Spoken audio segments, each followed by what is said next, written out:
కడప జిల్లా పొరుమామిల RTC bus stand ప్రస్తుతం నీట మునిగింది. ఎడతెరిపి లేకుండా కురుస్తున్న వర్షాల కారణంగా బస్టాండ్ మొత్తం నీటితో నిండిపోయింది. అయితే ఈ పరిస్థితికి కారణం వర్షాలు కాదు, గతంలో ఉన్న పంట కాలువలపై అనధికార నిర్మాణాలు ఏనని వైఎస్ఆర్సీపీ జిల్లా కార్యదర్శి చాపటి లక్ష్మీనారాయణ రెడ్డి ఆరోపిస్తున్నారు. పూర్వం ఈ ప్రాంతం మొత్తం వరి మాగాని ఉండేది. వర్షపు నీరు వెళ్లేందుకు 22 అడుగుల వెడల్పైన పంట కాల్వ ఉండేది. కానీ ఆ కాల్వను మాజీ market yard chairman Cherukuri Chennarayudu కబ్జా చేసి గదులు ఫ్లెక్సీలు నిర్మించారు. దాంతో నీరు వెళ్లే మార్గం పూర్తిగా మూసుకుపోయిందని తెలిపారు. పూర్వమిల్ల ఆర్టీసీ బస్టాండ్ లో ఈ విధంగా నీళ్లు ఉండేదానికి కారణాలు రెండు. ఎందుకు ఈ విధంగా నీళ్లు ఉన్నాయి అంటే గనక ప్రథమంగా ఇది మొత్తం వచ్చేసి లోగడ కాలంలో వరిమాగాన్లు అయితే గనక దీనికి హైట్ లేపి కట్టుకున్న తర్వాత ఈ చుట్టుపక్కల ఉండే వాళ్ళు దాదాపు 22 అడుగుల పంట కాలువ ఉంటే ఇక్కడ బస్టాండ్ దగ్గర నుంచి పైకి మెయిన్ రోడ్ లో నుంచి పైకి 22 అడుగుల పంట కాలువ ఇది. ఈ పంట కాలువను పూర్తి స్థాయిలో ఆక్రమించి రూములు కట్టుకుని హోటళ్లకు బాడిగలకు ఇచ్చుకుంటా ఎంతెంతో దారుణంగా ఉండదు. ఈ పంట కాలువను నేను దాదాపుగా మా శ్రీధర్ చెరుకూరి కలెక్టర్ గారికి గాని ప్లస్ వచ్చేసి ఆర్డీఓ గారికి, జేసీ గారికి, తహసీల్దార్ గారికి 3-4 నెలల క్రితమే ఈ కాలువల మీద వచ్చేసి అర్జీ ఇవ్వడం కూడా జరిగింది. ఇంతవరకు ఎటువంటి పరిశీలన గాని ఇంకొకటి గాని ఎటువంటి చేయలేదు వాళ్ళు.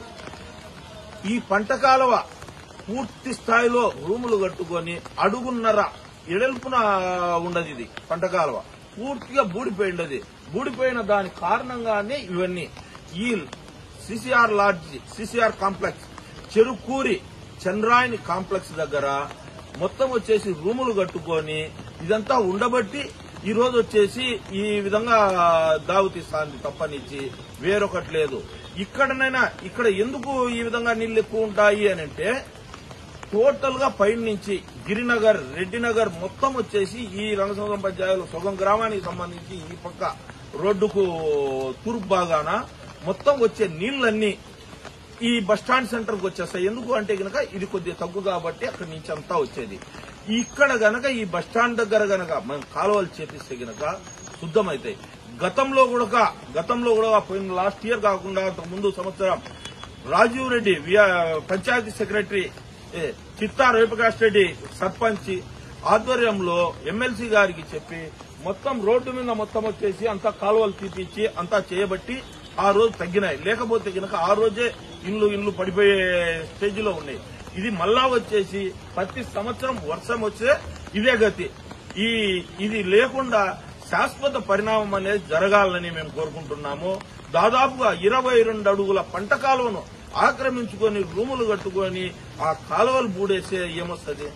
కాలువలను కొద్దిగా చేసి ఎంత కాలువ ఉందో ఆ అంత కాలువ వచ్చేసి గవర్నమెంట్ వాళ్ళు హ్యాండ్ ఓవర్ చేసుకుని కడితే బాగుంటది. అయ్యా కలెక్టర్ గారు నమస్కారం చేసుకుంటున్నాను సార్. చెరువులలో టెంచులు కొట్టుకోవడంతో చెరువులకు నీళ్లు రాకుండా ఆగిపోవు సార్. ఇలాంటి పంట కాలువలు చేయిస్తే ఇలాంటి ఇబ్బందులు లేకుండా బాగుంటారు సార్. ఇది టోటల్ గా మొత్తం అందరూ అనుకునే విషయం అన్నమాట. 22 అడుగుల పంట కాలువ ఎక్కడికి పోయింది, యాడుంది? ఈ పంట కాలువ అనేది లేకుండా పోయిన కారణంగానే ఈ రోజు బస్టాండ్ అంతా ఈ విధంగా జలమలం అయిపోయింది.